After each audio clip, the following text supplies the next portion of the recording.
NDI ni kebanyakan dipakai untuk rumah dan kereta. Maknanya ada bank akan pakai NDI, ada bank tak akan pakai NDI, tapi semua bank akan pakai debt service ratio untuk menentukan kemampuan untuk orang tu bayar balik hutang-hutang dia. Cara mudah nak kira NDI ni dari kacamata bank atau untuk kita jugalah.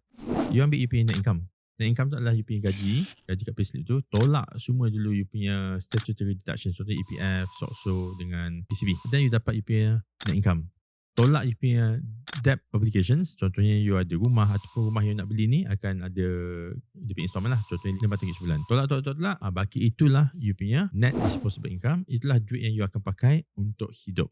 So, bila bank tengok you punya NDI ni adalah rendah daripada dia punya amount yang dia set. Walaupun you boleh bayar semua hutang, termasuklah hutang-hutang yang dalam you punya securities ataupun hutang baru yang nak ambil dengan bank tu. Tapi kalau net disposable income tu adalah rendah daripada kadar yang dia dah tetapkan untuk orang atau untuk customer dia yang tinggal di Kuala Lumpur, contohnya, dia boleh reject you punya pinjaman. Ataupun dia akan kurangkan you punya loan yang you apply daripada dia. Contohnya nak apply untuk bayar RM1,000 sebulan, rumah tu RM200,000.